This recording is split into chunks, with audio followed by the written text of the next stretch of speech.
નમસ્કાર, HK tips education ચેનલમાં આપનું સ્વાગત છે.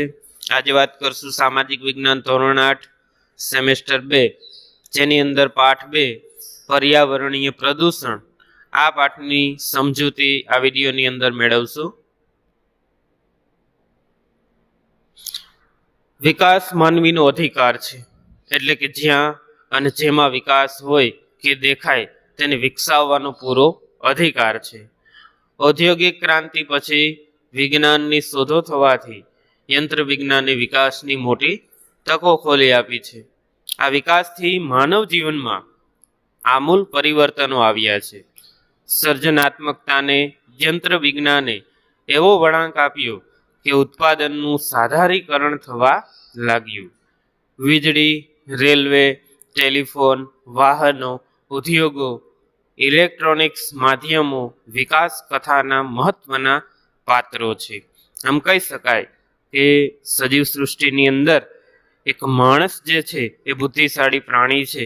તો જેથી કરીને માણસે પોતાની બુદ્ધિથી સૃષ્ટિની અંદર ઘણી બધી વસ્તુઓ પોતાની જાતે વિકસાવી છે, અને આમ માણસ દિવસે ને દિવસે એક નવી દિશામાં પ્રગતિ કરતો ગયો છે. આમ વિકાસની જે હરોળ છે એ એક પછી એક આગળ વધતી જાય છે. આમ કહી શકાય કે અત્યારના સમયની અંદર માનવીના બુદ્ધિ કૌશલ્યના કારણે માણસ ઘણું બધું વિકસાવી શક્યો છે પોતાની રીતે, અને એટલા જ માટે આપણે કહી શકાય કે અત્યારે હાલના સમયની અંદર માણસની પાસે તમામ પ્રકારની સુખ સુવિધાઓ, તમામ પ્રકારની જરૂરિયાતો માણસે પોતાની રીતે વિકસાવી છે.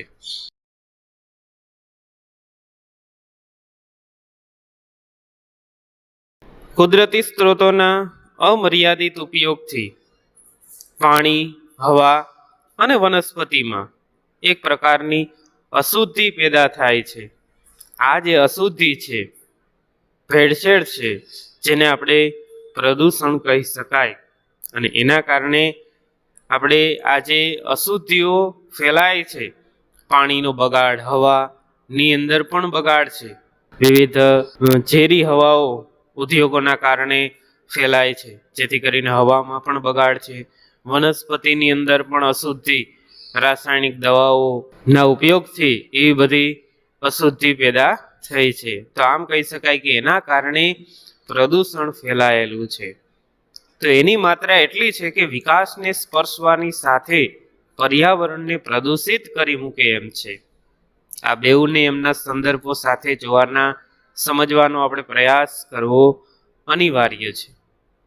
આજે ભૂમિ, પાણી, હવા, ધ્વનિ અને અવકાશીય પ્રદૂષણ દિવસે ને દિવસે ખૂબ વધી ગયા છે. તેની વિપરીત અસરો માનવ જીવન અને પર્યાવરણ ઉપર થવા લાગી છે. ઉદ્યોગો આવવાથી પર્યાવરણને અસર કરતા અનેક પ્રકારના પ્રદૂષણો પણ વધ્યા છે, જેમાં હવા, પાણી અને જમીનનું પ્રદૂષણ એ મુખ્ય ગણાવી શકાય. અને આ ત્રણેય આપણું જીવન ટકાવી રાખવા માટેના તત્વો છે. જો હવાની અંદર પ્રદૂષણ ફેલાય તો આપણને શુદ્ધ હવા મળી શકે નહીં. પાણીની અંદર પ્રદૂષણ ફેલાય તો આપણે પીવા માટેનું સારું પાણી ના મળે, તો વિવિધ રોગ થાય અને માણસ મૃત્યુ પામે, સજીવો મૃત્યુ પામે. પછી એવી જ રીતે જમીનનું પ્રદૂષણ ફેલાય તો માણસ કે સજીવ જમીન ઉપર પણ યોગ્ય રીતે વસવાટ કરી શકે નહીં. તો આમ આ ત્રણેય પ્રદૂષણો એ જીવન ટકાવી રાખવા માટે જો આ પ્રદૂષણો વધે તો એનાથી સજીવ સૃષ્ટિને ખૂબ મોટી અસર થાય છે. અહીંયા ચિત્રની અંદર તમે જોઈ શકો પ્રદૂષણની સજીવ સૃષ્ટિ પર થતી અસરો.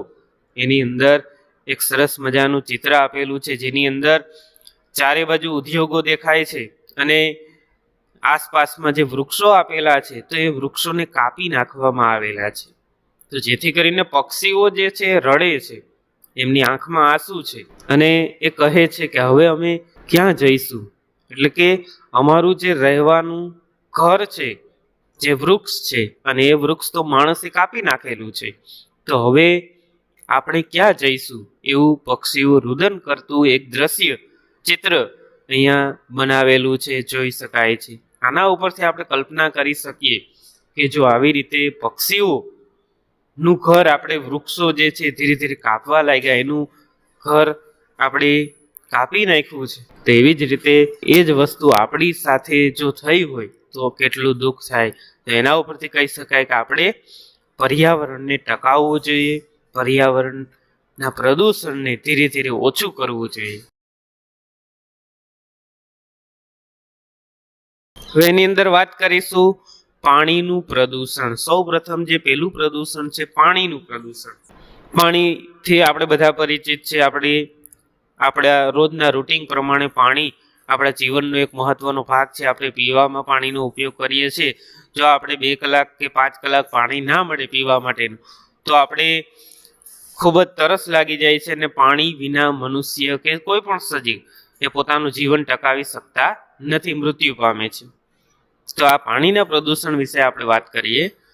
ઉદ્યોગોને પાણી જોઈએ, અને પ્રક્રિયામાં માલ બનાવવા અને અન્ય હેતુઓ માટે આ પાણી અસ્વચ્છ થઈ જાય એટલે તેને નકામું ગણી અને નદી, નાળા કે ખુલ્લી જમીન ઉપર છોડી મૂકવામાં આવે. આ કેમિકલ યુક્ત ગંદુ પાણી નદીના પાણીને પ્રદૂષિત કરે છે, નદીના પાણીની સાથે ભળે છે, જેથી કરીને ઉદ્યોગોને કારણે છોડાયેલું આવું પાણી નદીના જળ પ્રવાહને દૂષિત કરી નાખે છે, પ્રદૂષિત કરે છે. વળી જમીન પર ખુલ્લામાં છોડી દેવાયેલું પાણી છે જમીનમાં ઉતરે, અને આ પાણી જમીનની અંદર જે ભૂગર્ભ જળ રહેલું છે એને પણ જમીનની અંદર પ્રદૂષિત કરે છે. આજે શહેરીકરણ ખૂબ મોટા પાયે થયેલું છે. લોકો શહેરોમાં વસવાટ કરે છે, શહેરોમાં મોટા મોટા ઉદ્યોગો, કંપનીઓ આવેલી છે, જેથી કરીને વધારે વસ્તી શહેરોમાં જોવા મળે છે. તો શહેરની અંદર ઘણી બધી વસ્તી વસવાટ કરતી હોય, જેથી કરીને શહેરની અંદર લોકોની સંખ્યા વધારે, જેથી કરીને પાણીનો ઉપયોગ પણ વધારે. તો પાણીના વપરાશ પછી જે ગંદુ થયેલું પાણી છે ગટરના માધ્યમથી એ પાણીને છોડી દેવામાં આવે છે. તો આવી રીતે શહેરના ગટરના પાણી પણ નદીઓ અને તળાવોમાં છોડી દેવામાં આવે છે, જે પાણીના પ્રદૂષણની એક મોટી સમસ્યા ઊભી કરે છે. આજે ઉદ્યોગીકરણથી વરસાદના પાણી પણ પ્રદૂષિત બન્યા છે. ઉદ્યોગોની અંદર જે ઉદ્યોગો ચાલતા હોય એનો ધુમાડો, એની ગંધ એ વરસતા પાણી સાથે ભળે છે, અને જેના કારણે વરસાદનું જે વરસતું પાણી છે એ પણ પ્રદૂષિત થાય છે, એને પણ પ્રદૂષિત કરે છે. તો આમ પાણીના પ્રદૂષણથી લોકો દ્વારા આવી રીતે પર્યાવરણને ખૂબ મોટું નુકસાન ગણી શકાય. અહીંયા ચિત્રની અંદર તમે જોઈ શકો છો, એક નદી કિનારો જે છે એની અંદર લોકો દ્વારા જે કંઈ કચરો નાખવામાં આવેલો છે પાણીની અંદર, એ આપણે જોઈ શકાય છે.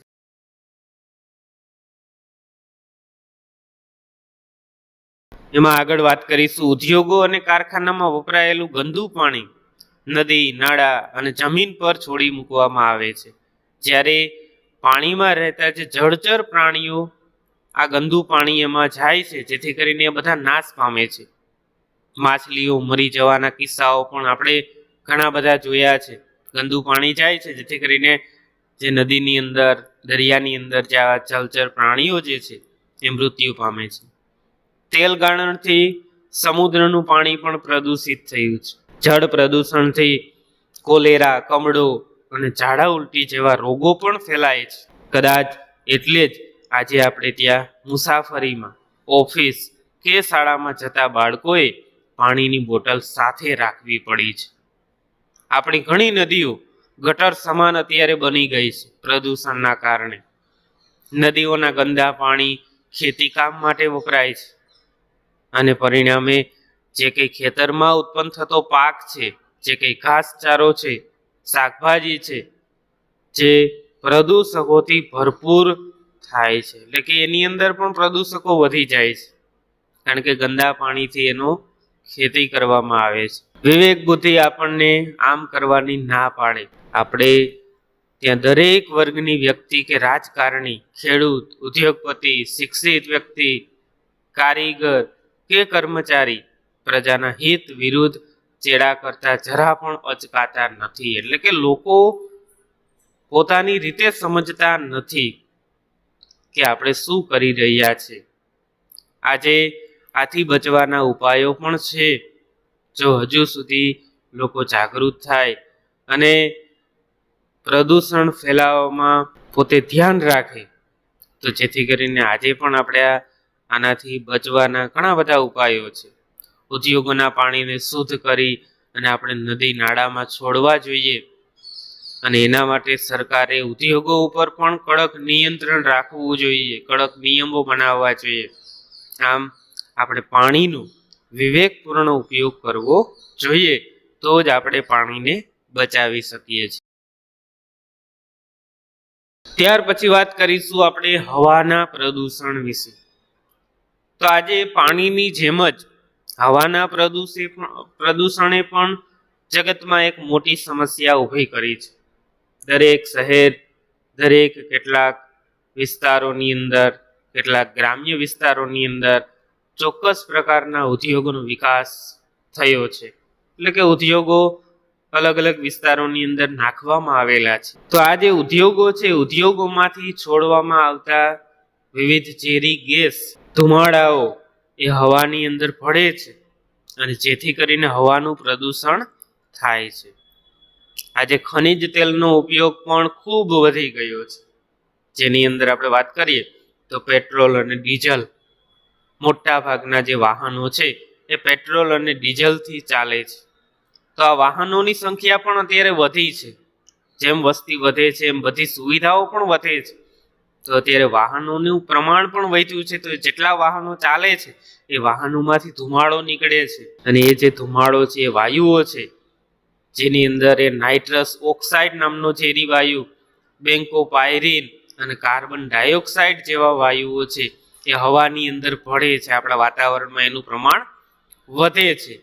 તો જેથી હવાની અંદર આવા વાયુઓનું પ્રમાણ વધી જવાના કારણે હવાનું પ્રદૂષણ ફેલાયું છે. આજે જંગલોમાં પણ મોટા પ્રમાણમાં જંગલોનો વિનાશ થયો છે, જેથી કરીને હવાનું પ્રદૂષણ એનાથી પણ વધારે ખૂબ વધી રહ્યું છે. વૃક્ષો અને વનસ્પતિ ઓછી થતી જાય છે, જેથી કરીને હવાની અંદર જે ધૂળના રજકણો છે એ એમાં ઉડીને પડે છે. વૃક્ષો ઓછા થવાથી ઝેરી વાયુ CO2 એટલે કે કાર્બન ડાયોક્સાઇડનું પ્રમાણ ખૂબ વધવા લાગ્યું છે, જેને આપણે આજના સમયની અંદર ગ્લોબલ વોર્મિંગ જેવી મોટી સમસ્યા ગણાવી શકાય. એટલે કે વૈશ્વિક તાપ વૃદ્ધિ, પૃથ્વીના તાપમાનની અંદર, ગરમીની અંદર ખૂબ વધારો થયેલો છે. એનું કારણ શું છે? તો કે હવાનું પ્રદૂષણ. અહીંયા ચિત્રની અંદર તમે જોઈ શકો છો, કંપનીનું ચિત્ર આપેલું છે. જે કંપનીની અંદર જે કોઈ પ્રકારનો ઉદ્યોગ છે એ ઉદ્યોગ ચાલતો હોય છે, એ દરમિયાન કંપનીમાં એ ઉદ્યોગના ચલાવવાના કારણે એક ધુમાડો ઉત્પન્ન થાય છે. કારણ કે મશીનો ચાલતા હોય છે, વિવિધ ખનિજનો ઉપયોગ કરીને મશીનો ચલાવવામાં આવે છે, એનાથી ધુમાડો ઉત્પન્ન થાય છે. એ ધુમાડો હવામાં ભળે છે અને પ્રદૂષણ ફેલાવે છે. ત્યાર પછી આગળ એમાં જ વાત કરશું, હવાના પ્રદૂષણથી ફેફસાની બીમારી થાય છે, દમની બીમારી થાય, હાંફણ જેવી બીમારીઓ, રોગો થાય છે. હવામાં ઉડતા ધૂળના રજકણોથી શરદી, ઉધરસ, વિવિધ રોગો થાય છે.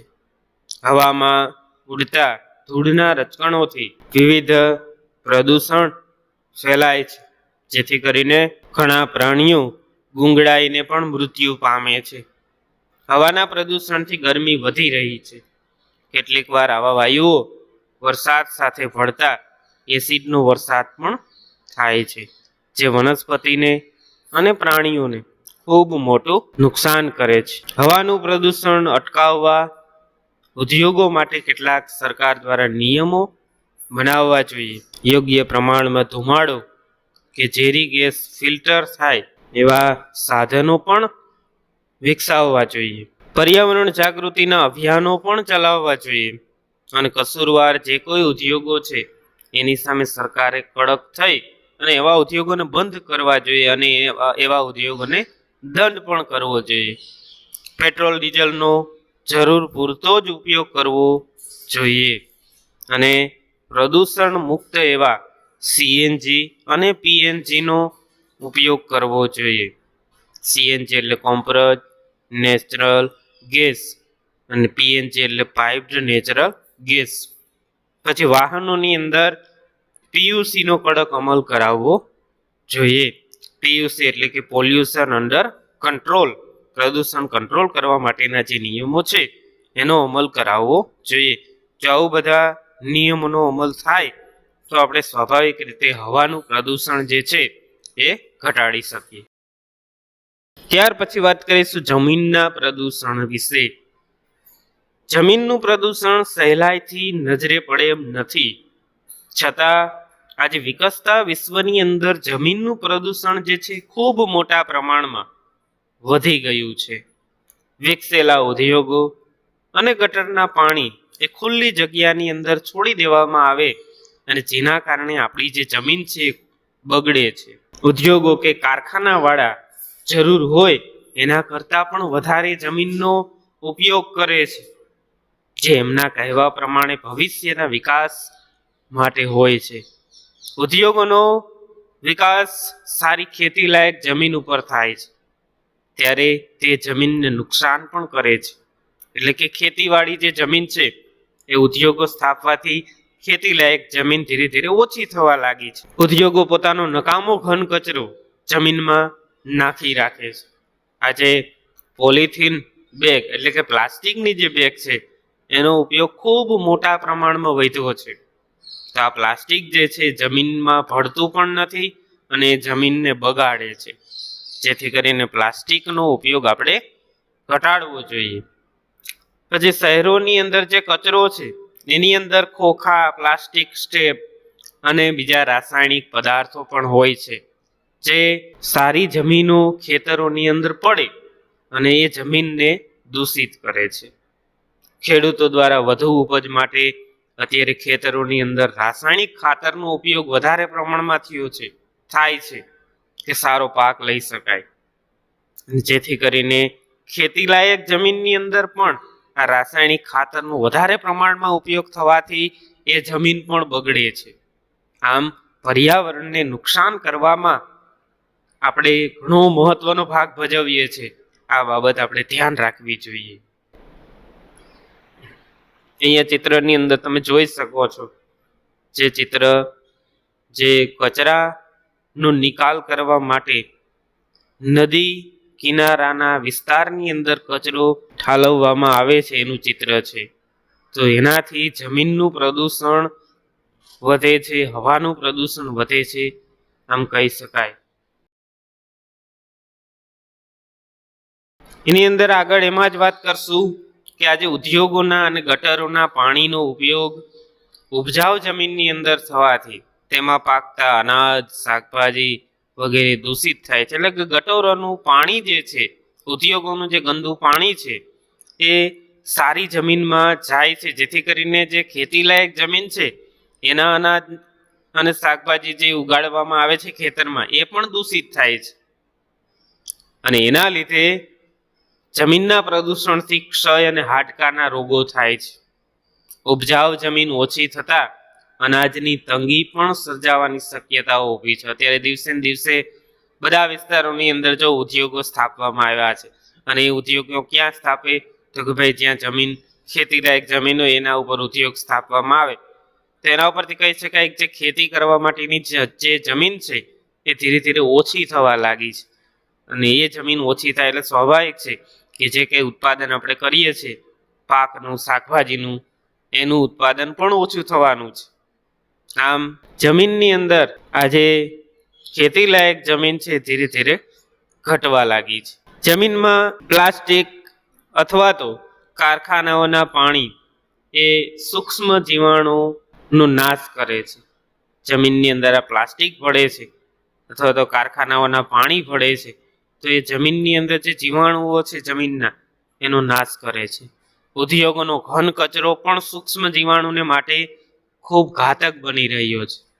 જીવાણુઓ જમીનને ઉપજાઉ બનાવે છે પરંતુ એના નાશથી જમીન બિન ઉપજાઉ બની જાય છે. દાખલા તરીકે જમીનની અંદર અળસિયા હોય છે તો કારખાનાના પાણી કે પ્લાસ્ટિકથી અળસિયાઓ ધીરે ધીરે નાશ થવા લાગ્યા છે. તો જેથી કરીને આમ જે બિન ઉપજાઉ જમીન છે વધવા લાગી છે. જમીનની અંદર જે જીવાણુઓ છે નાશ પામે છે, જેથી કરીને સારી ખેતી નથી થતી. આપણે ભૂમિ પ્રદૂષણને અટકાવી શકીએ એમ છીએ આપણે જો પ્રયાસ કરીએ તો. આપણે પ્લાસ્ટિક અને કેમિકલનો ઉપયોગ જરૂર પૂરતો જ કરવો જોઈએ, તો આપણે જમીનનું પ્રદૂષણ ઘટાડી શકાય. ઉપજાઉ જમીનમાં ઉદ્યોગો સ્થાપવા ન જોઈએ. પર્યાવરણનું આપણે જતન કરવું જોઈએ. રાસાયણિક ખાતરને બદલે આપણે જે કુદરતી ખાતર છે, જૈવિક ખાતરો છે, દેશી ખાતરો છે, એ આપણે વાપરવા જોઈએ અને ખેતરમાં નાખવા જોઈએ. જંતુનાશક દવાઓનો આપણે ખૂબ ઓછા પ્રમાણમાં ઉપયોગ કરવો જોઈએ. નકામા પ્લાસ્ટિક અને ઘન કચરાને આપણે બાળીને કે પછી એનું રિસાયકલ કરી અને એનો નાશ કરવો જોઈએ, કે ફરીવાર આપણે એનો ઉપયોગ રિસાયકલ દ્વારા પણ કરી શકાય. પરંપરાગત સ્ત્રોતોનો ઉપયોગ કરવો જોઈએ, જેમ કે લીલો પળવાસ, નવી ટેકનોલોજીનો ઉપયોગ કરવો જોઈએ, જે પાણી પણ બચાવે અને પ્રદૂષણ પણ રોકે છે, જેમ કે ટપક સિંચાઈ પદ્ધતિ. તો આવી રીતે આવા બધા પ્રયાસોથી આપણે જમીનનું પ્રદૂષણ ઘટાડી શકાય છે. ત્યાર પછી આગળ વાત કરીશું ધ્વનિનું પ્રદૂષણ. ધ્વનિનું પ્રદૂષણ એટલે કે અવાજનું પ્રદૂષણ. વાયુ અને જળ પ્રદૂષણ ઉપરાંત ધ્વનિ એટલે કે ઘોંઘાટ અવાજ, એનું પ્રદૂષણ પણ ખૂબ વધી ગયું છે. કારખાનાઓમાં ચાલતા યંત્રો, વાહનોના કારણે જે અવાજ થાય છે તે ઘણો ઊંચો હોય છે, તે ઘણો અવાજ મોટો હોય છે, અને જે અવાજનું પ્રદૂષણ ઊભું કરે છે. આપણી પ્રજા અને સમગ્ર વિશ્વની પ્રજા એ ઉત્સવ પ્રિય પ્રજા છે. વિવિધ ઉત્સવોની ઉજવણી કરે છે. આજે સમગ્ર વિશ્વની અંદર અનેક ઉત્સવો પણ ઉજવાય છે, જેમાં મોટા મોટા લાઉડ સ્પીકરો કે પછી બેન્ડ બાજા, ઢોલ વગેરે વગાડવામાં પણ આવે છે. ડીજે પણ વગાડવામાં આવે છે, અને એના દ્વારા ધ્વનિનું, અવાજનું પ્રદૂષણ ફેલાય છે. અત્યારે આપણા પ્રદેશોની અંદર વિવિધ ચૂંટણીઓ થાય છે, તો ચૂંટણી કે પછી વિવિધ રમતોનું આયોજન થાય છે. રમતોમાં વિજય પ્રાપ્ત થાય તો મોટા પ્રમાણમાં લોકો દ્વારા ફટાકડા ફોડવામાં આવે, વાજિંત્રો વગાડવામાં આવે, ડીજે વગાડવામાં આવે. તો આ બધું કરવાથી ધ્વનિનું પ્રદૂષણ, અવાજનું પ્રદૂષણ ખૂબ મોટી માત્રામાં ફેલાય છે. શહેરોની અંદર અત્યારના સમયની અંદર બસ, રિક્ષાઓ, દ્વિચક્રીય વાહનો એ ખૂબ મોટા પ્રમાણમાં છે. અયોગ્ય જગ્યાએ ઘણા લોકો પાર્કિંગ કરે છે, અને આ વાહનોનો ભરાવો થાય છે, જે એક ધ્વનિ પ્રદૂષણ ફેલાવે છે. ધ્વનિ પ્રદૂષણથી ઘોંઘાટના કારણે બહેરાશ પણ આવે છે, તથા ઘણા લોકો આવા ધ્વનિ પ્રદૂષણથી ઘણા લોકો માનસિક બીમાર પણ બને છે. એટલે કે માનસિક સ્વાસ્થ્ય ઉપર એની ખૂબ વિપરીત અસર, આડઅસર થાય છે. પછી લોકોની અંદર ચીડિયા પણ વધી જાય છે, સ્વભાવ ચીડિયો થઈ જાય છે. આમ વધુ પડતા અવાજથી પ્રકૃતિ ઉપર એની ખૂબ જ વિપરીત અસર થાય છે. એમ કહી શકાય ધ્વનિ પ્રદૂષણ એ ખૂબ વધારે પ્રમાણમાં અત્યારના સમયમાં થતું જોવા મળે છે. અહીંયા ચિત્રની અંદર તમે જોઈ શકો છો, ધ્વનિ પ્રદૂષણનું ચિત્ર ઉદાહરણ સ્વરૂપે આપણે બતાવ્યું છે. એની અંદર આગળ વાત કરશું ઘણા કીટકો અને જીવાણુઓ જે આપણને ઉપયોગી છે, જે ધ્વનિ પ્રદૂષણથી નાશ પામે છે. હોસ્પિટલ, શાળા કે દવાખાના પાસે તમે ઘણીવાર વાંચતા હશે નો હોર્ન અથવા તો સાયલન્સ પ્લીઝ જેવા ચિહ્નો આપણે મૂકવા પડે છે. એની પાછળનું કારણ કે લોકો દ્વારા હોર્ન વધારે વગાડવામાં આવે છે, અથવા તો વધારે પ્રમાણમાં અવાજ. તો આ બધું કરવા પાછળનું કારણ લોકોને સમજ આપવાની છે કે વધારે પ્રમાણમાં બિનજરૂરી કોઈ ઘોંઘાટ કરવો જોઈએ નહીં, જે પ્રદૂષણ ફેલાવે છે. અને તે ખરેખર ધ્વનિ પ્રદૂષણની એક મારકતા દર્શાવે છે. નાગરિક જો પોતે જ સમજે અને તેનો ઉપાય કરે તો જ આ પ્રદૂષણ ઘટાડી શકાય. આપણે ઉત્સવો, પ્રસંગો, એના સમયની અંદર આપણે ઉત્સવોની અંદર, પ્રસંગોની અંદર વધારે પડતા અવાજ કરતા વાજિંત્રો આપણા દ્વારા જ વગાડવામાં આવે છે. આપણે જ એ બધા વાજિંત્રો કે ડીજે કે જે કોઈ હોય એને આપણે જ ચાલુ કરીએ છીએ, ચાલુ કરાવીએ છીએ. ફટાકડા એ આપણે જ ફોડાવીએ છીએ. તો આવું બધું ન કરવું જોઈએ. વાહનોને પણ યોગ્ય સમયે આપણે સર્વિસ કરાવવી જોઈએ, જેથી કરીને વાહનોનો પણ વધારે પ્રમાણમાં એવો અવાજ ના ફેલાય. પછી પીયુસીના જે સરકાર દ્વારા નિયમો બનેલા છે, પોલ્યુશન અંડર કંટ્રોલ, પર્યાવરણને નુકસાન કરતા જે કંઈ પીયુસીની અંદર નિયમો બનાવ્યા છે વાહનો માટેના, તો એનો પણ આપણે ઉપયોગ, એ નિયમોનો પણ આપણે કડક રીતે અમલ કરવો જોઈએ, મનથી સમજવું જોઈએ. વસ્તી ગીચતાને નિયંત્રણમાં રાખવી જોઈએ. આજે ઉદ્યોગને અવાજને એ નિયંત્રિત કરવા માટે આપણે આપણા ઘરની આસપાસ વૃક્ષો વાવવા જોઈએ. સાથે સાથે એક વનીકરણની પ્રક્રિયા ચાલુ કરવી જોઈએ. વધારે ને વધારે વૃક્ષો આપણા પ્રદેશોની અંદર, દેશની અંદર થાય એવા પ્રયાસો કરવા જોઈએ. વાહનોના અવાજને ઘટાડવા રસ્તાઓની આજુબાજુ વૃક્ષો ઉગાડવામાં આવે છે. સરકાર દ્વારા આ પ્રવૃત્તિ થાય છે, પણ આપણે પણ એની અંદર સહયોગ આપવાનો છે. રસ્તાઓ પહોળા બનાવવા, વધુ પડતા ટ્રાફિકની સમસ્યા હોય ત્યાં આપણે વન વે બનાવવા, આ બધું જે કાર્ય છે સરકાર કરે છે. આપણી સમય સૂચકતા અને સમજદારી જ આપણને આ પ્રદૂષણથી બચાવી શકશે. જો આપણે વ્યવસ્થિત સમજીશું અને આપણે પ્રદૂષણ ફેલાવતા જે કંઈ બાબતોનો ઉપયોગ કરીએ છીએ, જે કંઈ વસ્તુઓનો ઉપયોગ કરીએ છીએ, એનું પ્રમાણ આપણે ઉપયોગ કરવાનું ઘટાડશું તો જ આપણે આ પ્રદૂષણને ઘટાડી શકીએ છીએ. અહીંયા ચિત્રની અંદર તમે જોઈ શકો મોટા લાઉડ સ્પીકર અને ઉત્સવની ઉજવણી થતી હોય એવું ચિત્ર આપણે જોઈ શકાય છે. પાણી કેટલું અમૂલ્ય છે એ બધાને ખબર છે અને બધાને સમજાય પણ છે. જો પાણી 5 કલાક ના મળે તો આપણે પાણી વિના તરસે જીવ પણ જતો રહે. છતાં પણ લોકો પાણીનું મૂલ્ય સમજતા નથી. આજે મિનરલ વોટર ખરીદતી વખતે આપણે પાણીની કટોકટીને ગંભીરતાથી લેતા નથી કે ભાઈ અત્યારે પાણીને આપણે ખરીદવું પડે છે, એમાંય ખાસ કરીને મિનરલ વોટર લેવું પડે છે, એટલે કે શુદ્ધ પાણી આપણે વેચાતું લેવું પડે છે. શા માટે?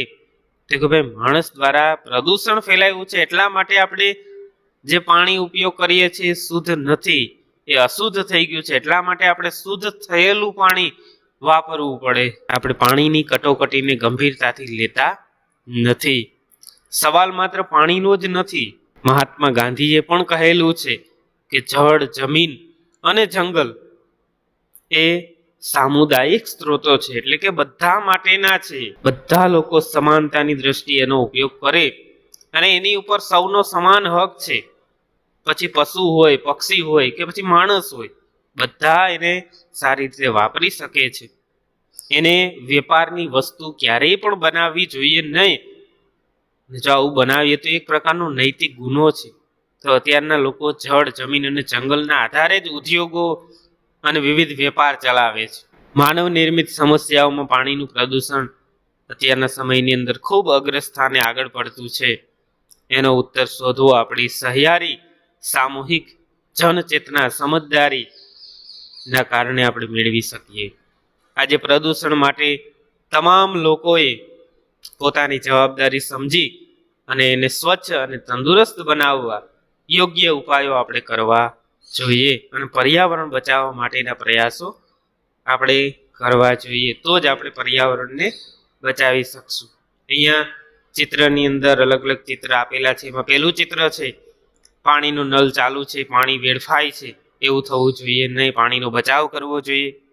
બીજું ચિત્ર છે પાણીની અંદર ચોકલેટનું કાગળ નાખેલું છે, કચરો નાખેલો છે, તો એનાથી પાણી દૂષિત થાય છે, નદીનું પાણી. તો ખરેખર આપણે એવું કરવું જોઈએ નહીં. કચરાની યોગ્ય જગ્યાએ એનો નિકાલ કરવો જોઈએ.